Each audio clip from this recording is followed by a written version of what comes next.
And it's just me and my friend. Go make it.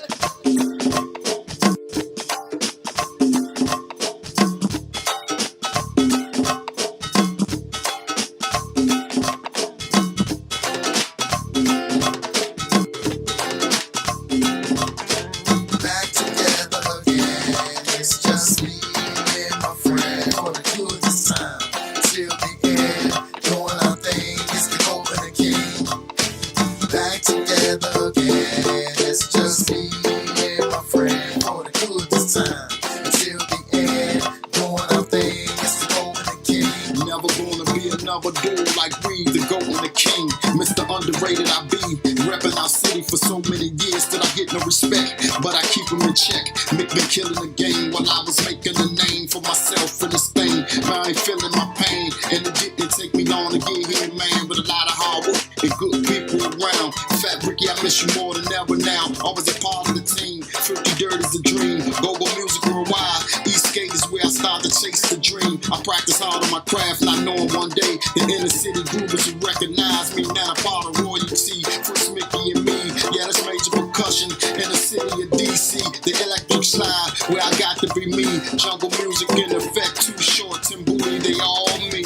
Back together again. It's just me and my friend for the goodest time till the end. Doing our thing, it's the goal and the king. Back together again. It's just me and my friend for the goodest time until the end. Doing our thing, it's the goal and the king. Everybody, we're right back with another segment of the Roundtable, the Boo Jones Show, and you know what it is? It's a continuance of the mighty Eastgate series, and we got another special guest here, man, that come from the mud. Um, you know, and in our culture, that's not a bad thing. Coming from the mud, that's just show that you have some character, because that's what trials build. And Eastgate, man, was a great place, man. People don't understand. That's when the village was the village. So this guy was from the village, right? And he also is a go-go legend. Let me introduce you guys to Shorty Doug.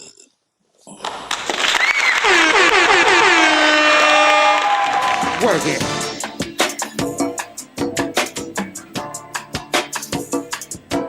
Happy anniversary to Margaret. I think it's Margaret. I think it was. Let me see. I got the name right here. Happy birthday, sing. Happy birthday. Go, go, go. Hey, hey, hey. Somebody got a birthday. Hey, hey, hey, hey. Somebody got a birthday. Hey, hey, hey, hey. Somebody got a birthday. Hey, hey, hey, hey, hey. Bobby, no gangster, but if it gotta be done, walking don't run. Ain't no gangster, but if it gotta be done, walking don't run. Ain't no gangster, but if it gotta be done, walking don't run. Ain't no gangster, if it gotta be done, walking don't run. Rack 'em, rack 'em.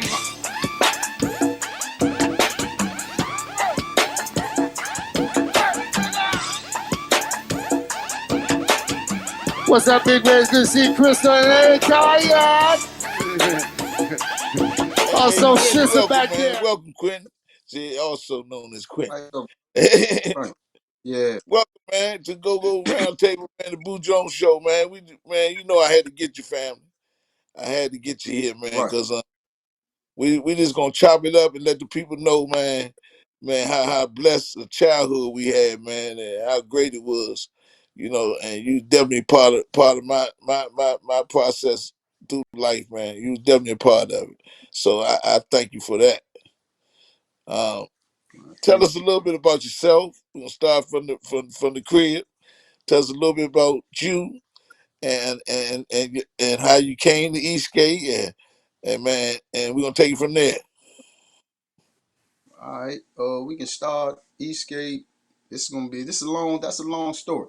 When it That's all comes right. from Eastgate, we grew up on First and Peace Street, right when they was building before the new Dunbar, and that's the reason how I got to Southeast. Uh, the place where we was living at on Peace Street.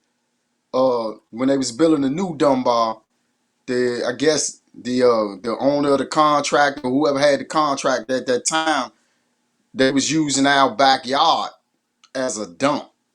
Mm. So when they was using the backyard as a dump, so all the trash and everything was out there. So we start getting rats start coming into the apartment building. So the rats was so overwhelming.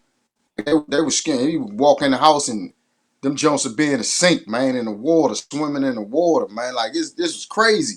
So anyway, I had told my moms, I was like, my moms was working a lot. I was there with the kids most of the time. So like my brothers and sisters, man, I told my mother, I was like, we can't do this no more. And I'm 11 years old, 11 at this time, and she was like, well, let me call the caseworker, see if we can try to find something.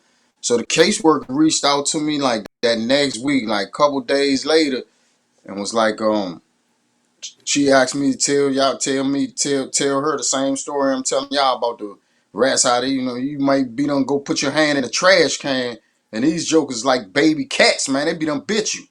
You know what I Mm. mean? And she said, okay.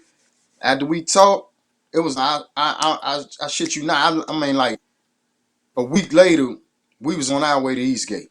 You know what I mean? My fourth grade teacher told me, she was like, man, when you get to Southeast, she pulled me in the office and told me, yeah, you ain't gonna be so tough over there. I was like, yeah, all right. I listened to her, but when I got there, I kind of blend right on in. You know what I mean? I got right into it as soon as I got to school. You know what I mean? And that kind of opened the gates for me. You know what I mean? Where it was different. You know what I mean? It was different. I didn't go over there to be a tough guy. I went over there because we had to move and get away from them rats. Guy got over there, fourth grade, I think. I met a bunch of friends. I had a bunch of friends outside of Eastgate, because everybody went to Harris, so everybody was like from down like C and B Street. So it wasn't really from they wasn't really from in the gates like that. But man, to make a long story short, that's where I met my friends at. That's where it started at.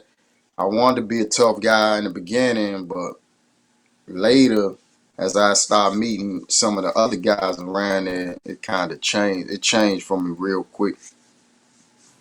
Yeah, dude, Hey, boy, what was it like when you first got there? The initial you know, viewing and everything, the feeling you got when you first got to Eastgate, man. How was that?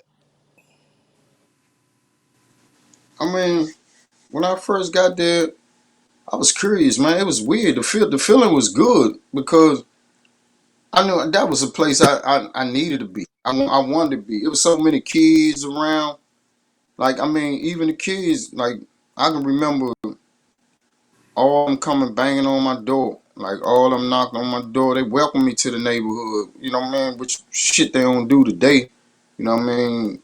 But they welcomed me into the neighborhood, brung me outside, introduced me to everybody that was in our little normal clique, and we just started playing games and it was stuff like that every day. Everybody, you just found some that you were a little closer with, and then you know how that works. Out of the whole clique. But it was a great situation for me because I really thought, man, at first, moving over there, just listening to what the teachers were saying to me over Northwest, I was looking at it the wrong way when I got there. I was just looking to be challenged, so I wasn't gonna have that. I was gonna get my ass whooped or somebody gonna get their ass whooped one. Then so that's You already that. thought you going into the gladiator school, but it was a whole different environment. I Is got that my ass whooped over there playing. You know what I mean? them was the good days though. You know what I mean? You know what I'm saying? Yeah, That taught us how to be tough and how to be, how to be a man. Like I tell anybody, that, man, if it wasn't for Eastgate, I wouldn't be the guy I am now.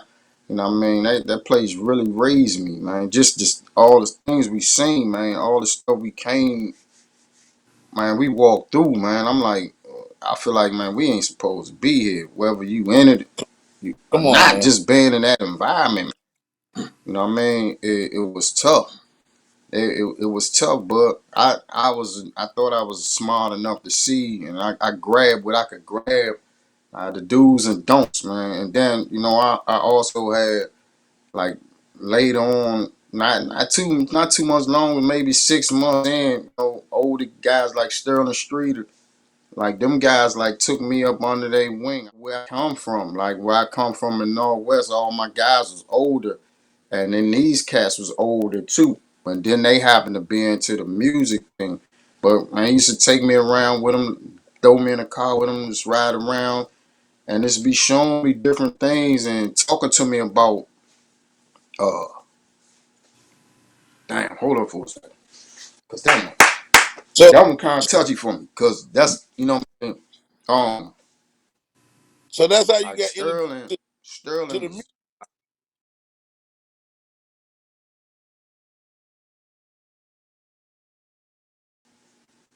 he opened that gate for me and pushed me as a young to the limit to be who I wanted to be. And I mean, I miss the dude, man. Like I just don't, man. They took him too soon, man. He left here too soon, man. I just feel like if them guys was here, I'd be on a whole nother platform, man. But I still was able to still hear him talk to me, stay the hell away from them, don't deal with them. And this when I was really playing them drums stuff at this time. And he was like, man, no, you gonna play them drums. You play them drums, you play them congas, whatever I do. Like he was supporting me, like I mean, took me with him everywhere. Like so they kept trying to keep me away from the other stuff. I eventually jumped out there, you know what I mean? But still at the same time, in the back of my head, when I seen certain little things just dealing with different people and saying how people were, that all that stuff right there, I was like, this is what he talking about. You know what I mean? I gotta get up out of this. I can't do this no more because these dudes ain't worthy. Or you know what I mean? I wasn't trying to go to jail 30 years of my life or maybe the rest of my life. I mean, when I jumped out there, I was willing to do whatever because I had already knew that you know what you getting yourself into. A lot of people don't know that or don't care. They just want to grab what they can grab and do what they can do, and pretty much it. And then when it come down to the get down or it get dirty, then jokers ain't talking the same no more. You know what I mean? So I learned after I had a few situations like that. I was like, I'm going full throttle this music.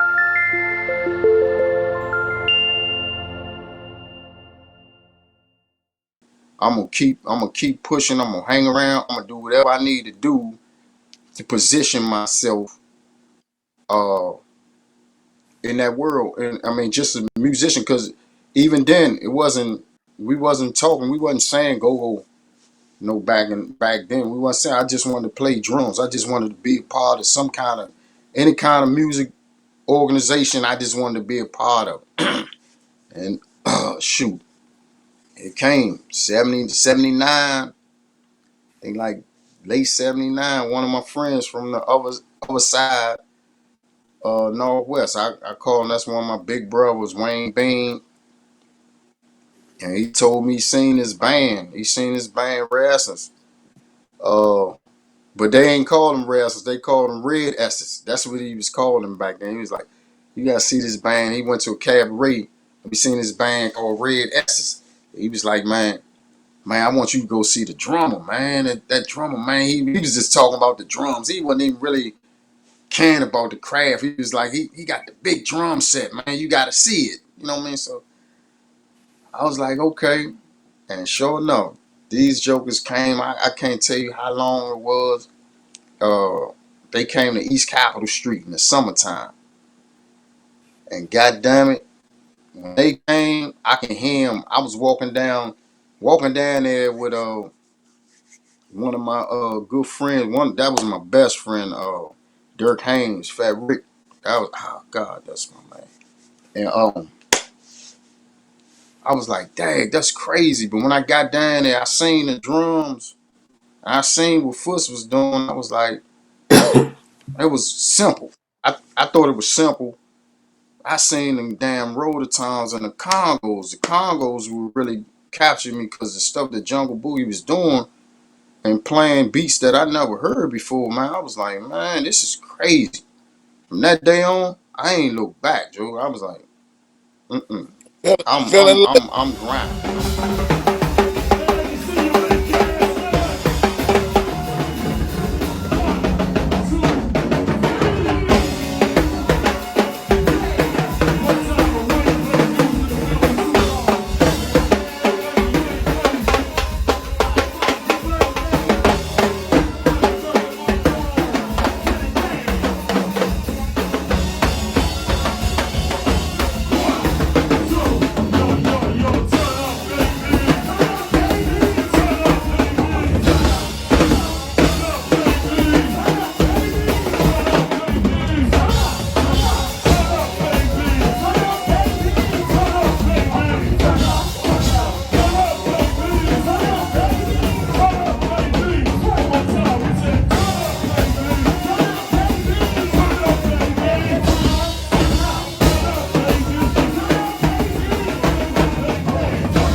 What was that, boo? I said you fell in love right there. Huh? I can identify with that. So that's Oh what I man, said. man, that's love at first sight, boss. Yeah. Yeah. So as a result of that, did you get more into it, and what happened after that? So after I seen Rare Essence, we would get the tapes and listen to the tapes and study the tapes. But I studied all of it. Like I would study the drum parts, the rototom parts, the Congo parts, the singing parts. I mean, I'm talking about all of it. I would know all of the keyboard parts. I know, I know where they're going. I can tell them right to this day. Some of them we had these conversations. I can tell them where that no wrong. You know what I mean? But anyway, I'm gonna go back to after I left East Capitol Street. Shorty Tim, and this gonna be kind of weird because I'm gonna go back a little bit.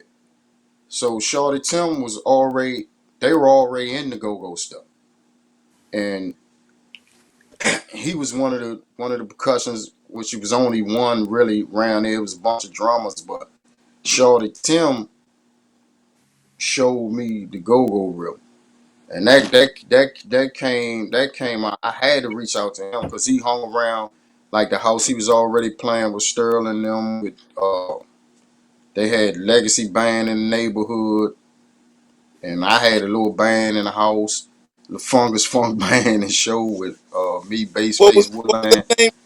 What was Um, the name again? how You said your little was band? what What was was the that? name? The The name name of of your my band? man, our band was called. It was called Fungus Funk, man. All right, Funk. all right, That was my first band.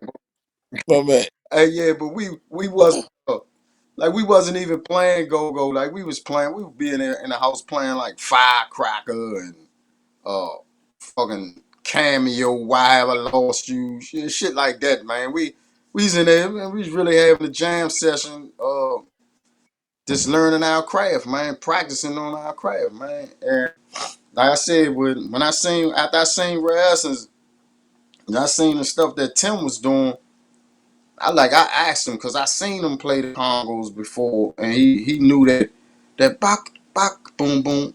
I couldn't grasp it. I didn't understand it because I played African rhythms as a kid.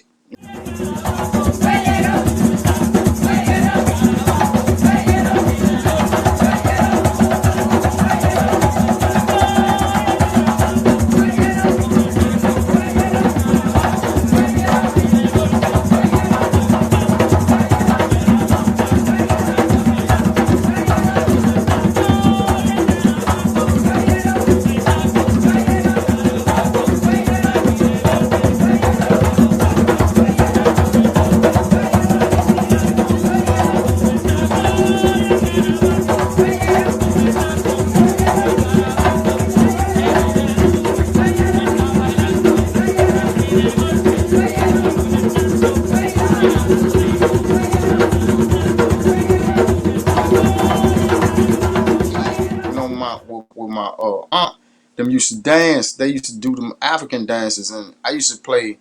I used to play the congas a lot, and I always had that boom boom boom boom bop bop bop bop boom. I had all them kind of rhythms, but I didn't have that boom boom boom boom bop. I couldn't get it. So at this time, me and Tim had talked about it. Tim had got him a job. And this has to be like 79. It had to be 79 because this when they had everything's moving so fast. This when they first got the summer jobs. Remember, Man Bird had the summer job, this young summer youth program. Shorty See, Tim was the older ones. They got their jobs first. And when Tim got his, he was getting his first check. Tim came to me, said, man, hey, bro, when as soon as I'm gonna give me some $10 because he used to play on drum toms, and he was like, I'm gonna get my first $10. I'm gonna go down King's Record Shop on Minnesota Avenue. He went down there to get his $10. He got a little $10. He promised. He said if I show him how to tune and show him a couple rhythms, he would show me that rhythm, and we'd take care of each other that way. And God, man, he kept his promise. When he got on, he made sure I was coming right behind him. So, you know what I mean? Then it came into play. I mean, it's just so much that Tim, Matt Curry, Matt Curry used to take all us. I'm gonna jump back over here to Tim. Matt Curry used to take us too. Take us up Fletcher Johnson. He cleaned the cymbals up. He let all the shit on the drums. We help him pack his drums like that. Oh man, I'm telling you, these there was so much love in that and Eastgate, man. I mean, a it was lot just of so people, much, man. We can go, a lot of people know huh? Shorty Tim. God rest his soul. We know Shorty Tim, right? But a lot of people, man, Right. not the average go-go person know about Matt Curry, man. The young people, they Nah, don't man, know he used about to Matt go, Curry. dog. Nah, man, man, me, he got Chuck back on his feet, man. That's my opinion. He started playing with Chuck Brown when I think Rick was gone at this time. I don't know the real story. All I know is what I seen. But I know when he left and Mac came in, man, Mac was cranking. Chuck was cranking. We'd run up that penthouse and go see. Oh my Come on. God, man, they was cranking, man. So I don't know what happened with that story, but Mac was one talented brother, man. Man was left-handed, played right-handed. That's crazy, man. He be playing. Oh my God, him. Oh, he be playing. He'd be playing pocket and be playing, man. Be doing other stuff, man. Him and Juju, man, was crazy with it, man. God, man. Mm. Them was the Salute- good days, man. Traveling huh? I just said salute to Juju and Mac, man. Two of the greatest, man. Among other people. But since you mentioned them, they definitely need a salute. Yeah, nah, for sure. So, uh, uh, Tim went to play with. He left and went to play with the Peacemakers. Where he went over there with Matt Curry. When Gary Clark made the whole band freeze. Whoa. Ow! Come on, people.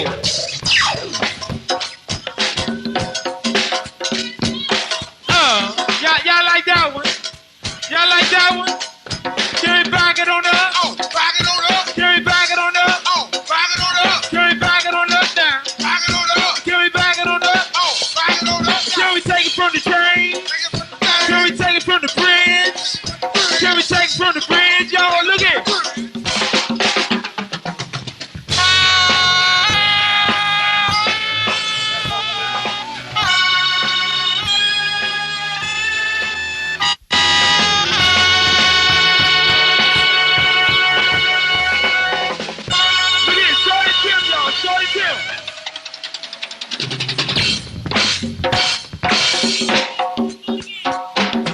Everybody talk about Benny and Easy. Y'all think EU made the people free? We remember exactly how it came. Say what? I said it happened One night, 07. Say what now? It was 12 o'clock that New Year's Eve when Gary Clark made the whole band freeze.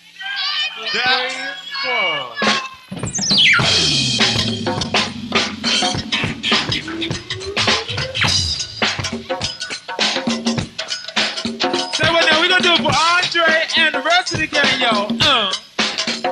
Gonna do Patty and the rest of the gang, yo.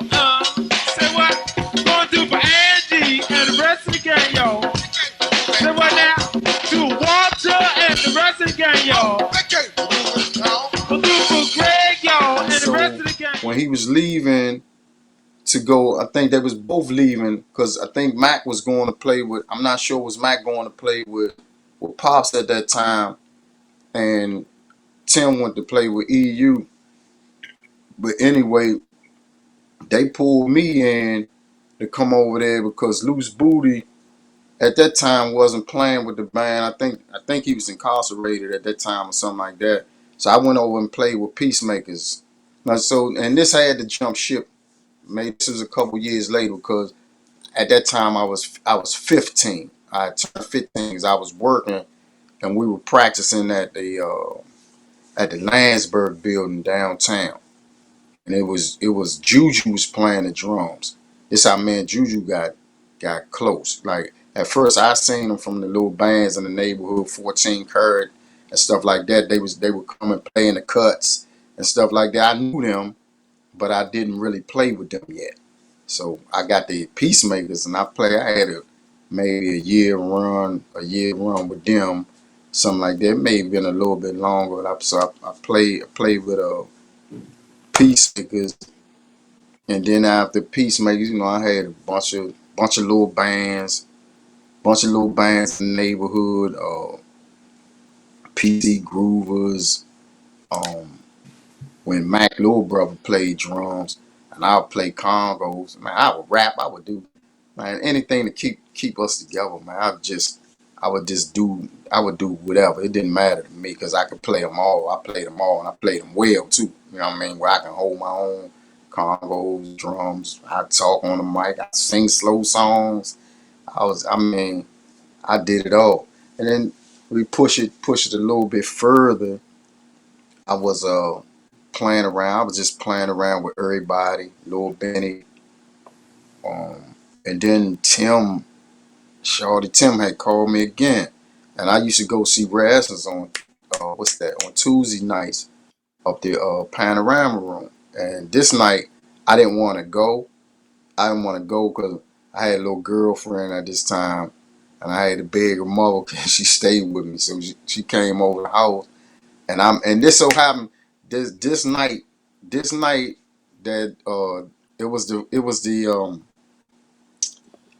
daggone Funk and Benny them fight at the Panorama Room. I missed that show to be with my folks, but I got a call that same night. Tim called me and was like, man, he wanted me to meet Mike Hughes. He was like, man, Mike them putting the band together. And I was like, man, he was like, man, I need you to go over there and do that for me. And I was like, all right. I said, all right, I'll check him out. So he sent me everybody's numbers. He gave them a number. They had called me and they came to pick me up. I went to rehearsal with them like that next week or something like that. Maybe a couple of days later, I went to rehearsal with them. And when Cleve came to pick me up, I'm looking at them because they older cats, like they older than me. So I'm in there looking at these dudes. I'm like, man, I I don't even want to say that, man, but I thought they was like, man, homosexuals or something, man. I was like, I ain't mean to sound like that, man. I was looking at these dudes. They had on, man, the little Daisy Duke shorts, man. I'm in practice with these dudes. I came home. I called Tim. I say, Tim, man, what you doing, man? I'm not playing with them, man. He was like, show man, play with them, show man, they official.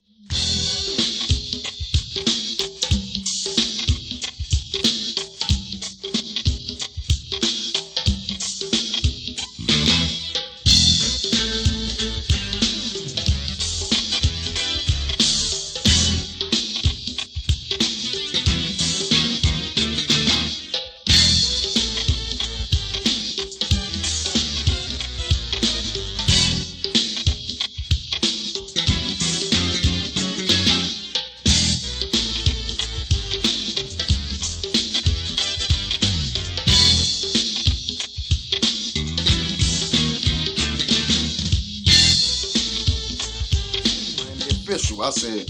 What was the I name? said, What all was right. the name? That was AMFM. Come on, man.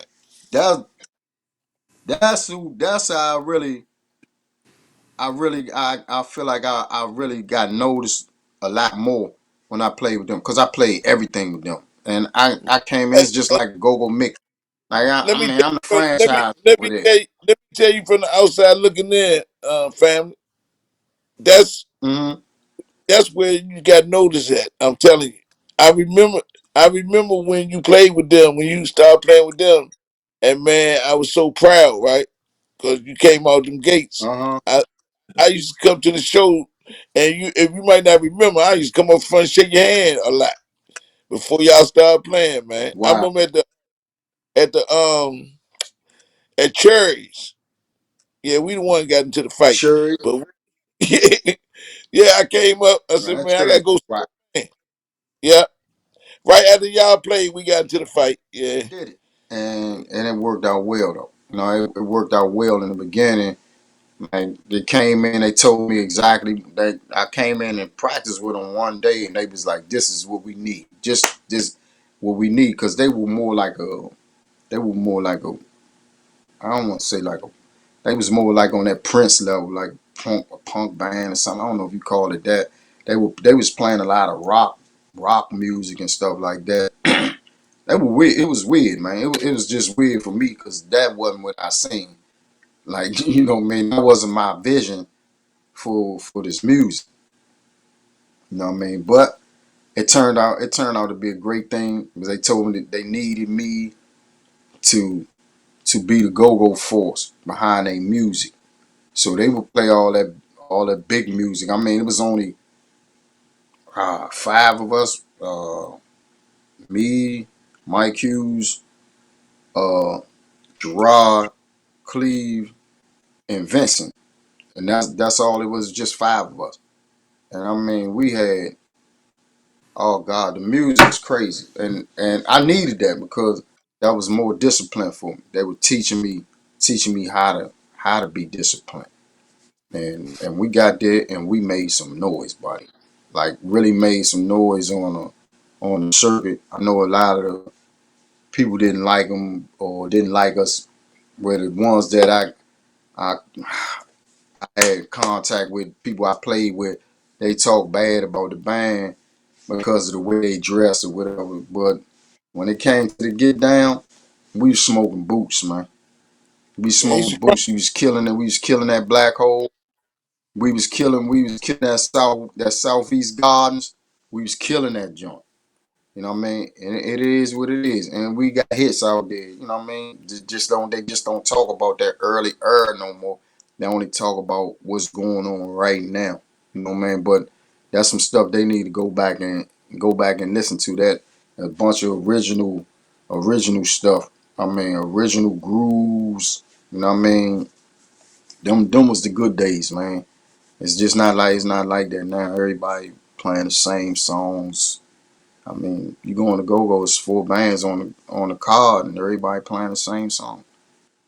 But that's what we doing here though, family. We here at Go-Go Roundtable, especially on the Boo Jones show, man, we Uh huh. preserving we trying to leave a legacy of those pioneers and those unsung heroes and those people who got into the mud and the mortar that don't get that recognition, and the kids need to know that these, you know, all this is on the shoulders of some great people who put in work, man. Huh? Ooh, man.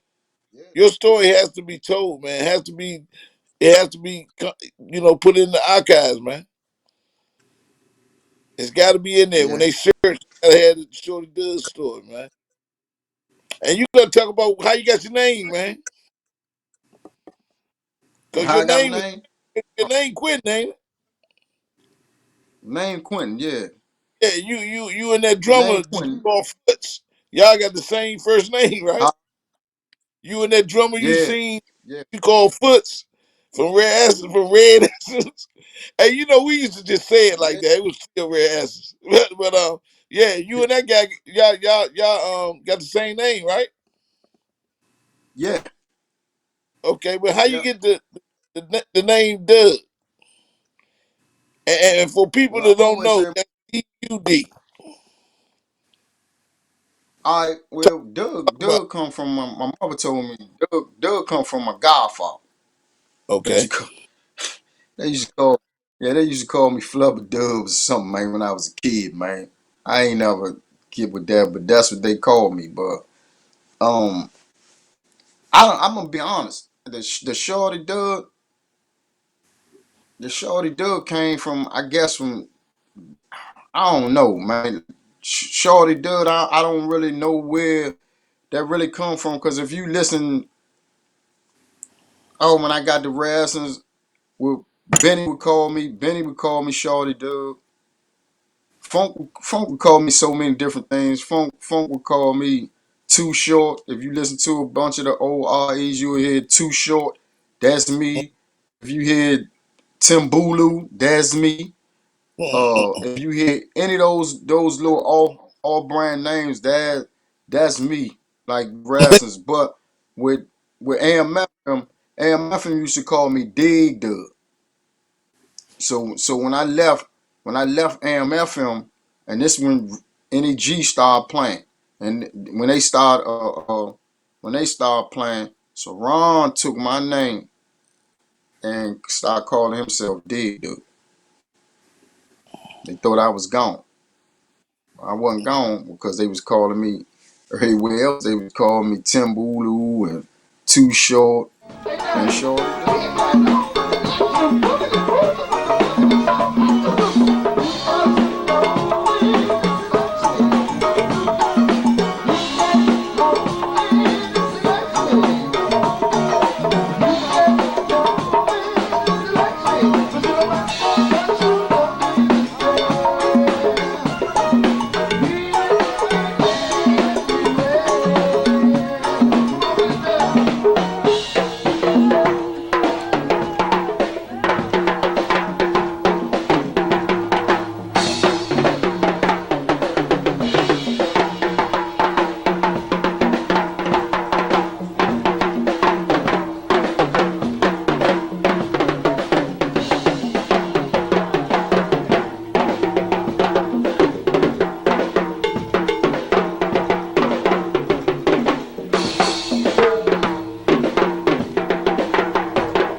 can't pinpoint like who would call me. If you listen to some of the old Jones, that's what Benny called me. Shorty do, shorty do, shorty do. Well, that seemed to be the one that stuck. Huh? I said it seems Yeah. like that's the one that stuck. Big Rollins from the 14th Street Crew.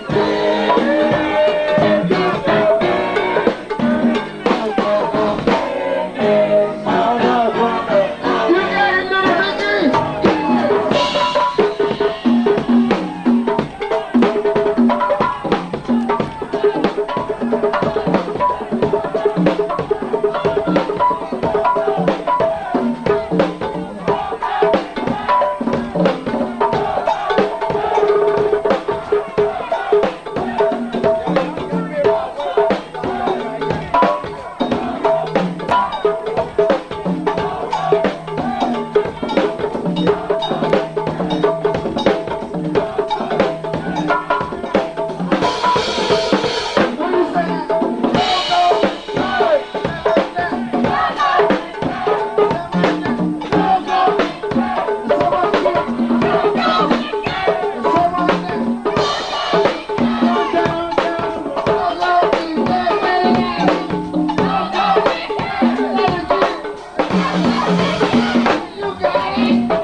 up it's so much I left out, but I left there, and I think this is when I got on the journey with Lil Benny for a while. So man, Benny was running for man. I mean, and then you know how they go, brothers in his music, man. Sometimes we disagree on a lot of things, and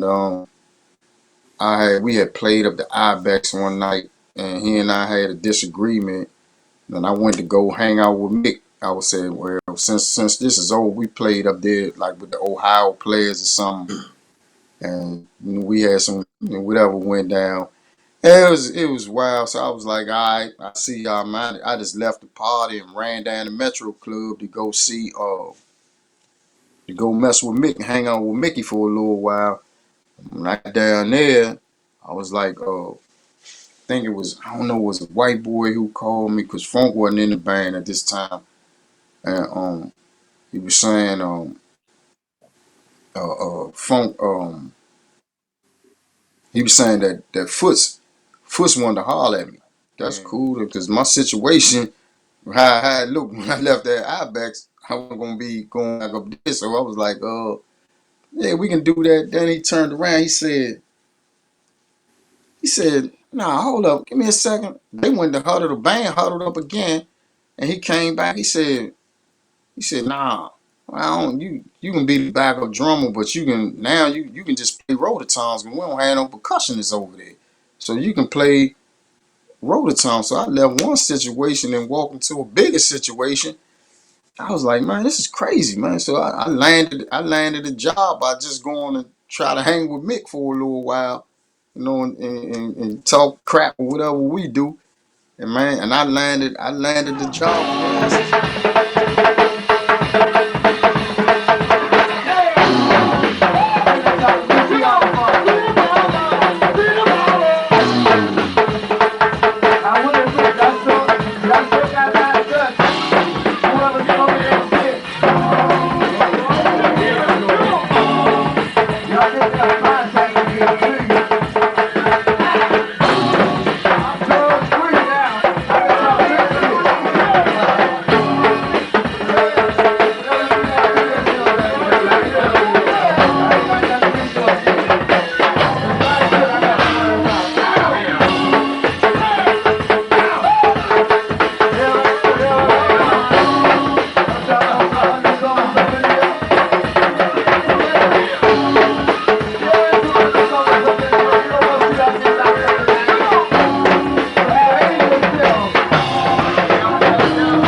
That damn Quick, the Kenny Quick, is an animal.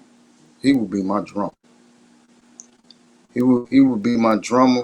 I'm not never gonna go against the grain. I'm always gonna go with the GOAT. That's Gogo Mickey on congas. If we got Tim Molly player, I'm going with myself. I'm still going. I'm gonna have to piggyback off the old band again. Nate is one of the most grooviest musical.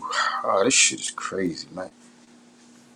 Uh, Nate would be my first pick bass player. He would be my all-star bass player. I don't even want to say creative, but he's the most cleanest. The cleanest. He's the cleanest guitar player I played with, and that's Andre. He's Oh, white boy. Andre White. Yes, He's the sir. cleanest, man. I mean, I don't care what nobody say. The sound is big. Speak for itself, man. Like, he just so clean with it. God, the tone and everything, man, crazy. You Yeah. you got I like to have two rappers. old school and somebody just hype, man. I mean, it's crazy to me. I can't get Benny back.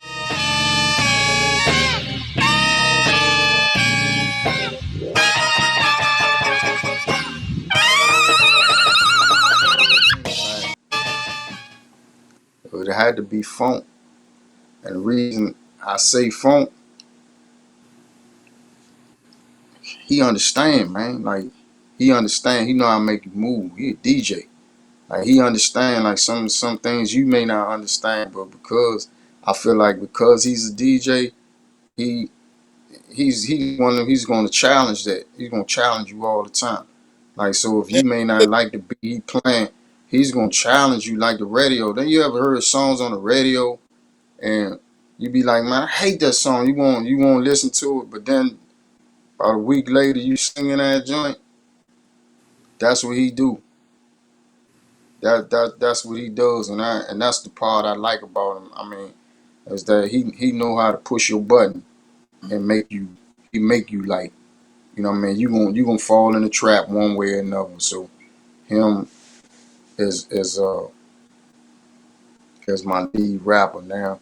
Another rapper, this goddamn Rah the greatest, man. He's the fucking greatest, man. Rah the fucking greatest. Nobody get these people in crowd participation like him. Nobody. I don't nobody.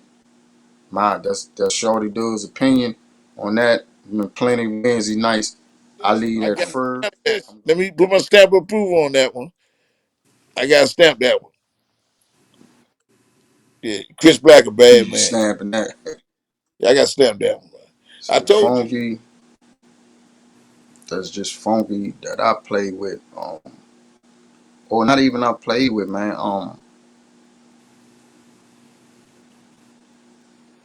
Yeah, that's a tricky one too. It's just a lot of them keyboard players. I got some keyboard players that couple guys, man, that can really play, man. That ain't even touch the circuit, man. So we gonna stay home. I'm gonna stay home. I'm gonna deal with dudes that's in our circle. And my top keyboard player. My first one is gonna be Godfather. Is gonna be Godfather. And once again, the reason for is not only he plays it and they funky with it in the earlier days, as well they teachers as well, man. They teachers, dog. Like they teaching as they go along, as they plan, so they really understand what's going on. Honestly, I wouldn't have now. If you want to say you want to have like a rap cat up there, I'm gonna pick Los from Backyard. Okay. I'm gonna pick Los from Backyard. If they want to say if you want me to have a singer, I'm gonna pick I'm gonna pick Earl from Backyard. Now I'm Okay. not saying because I love Wincy, but I like Earl. Earl underrated too. You know what I mean? As a singer, Earl can sing. You know what I Yeah. mean? And he can sing. Wincy got something different. Yeah. That's he got something totally different. He the king, but I would give that to Earl. I would be on stage with Earl. If you had an old school singer, who would that be? Mike Muse. That's what I mean. One-on-one. Can I tell you about the one-on-one? I said, can I tell you about the one-on-one? Can I tell you about the one-on-one? Well, let me tell you about the one-on-one. Hey, now if you've been thinking about leaving home, I said it doesn't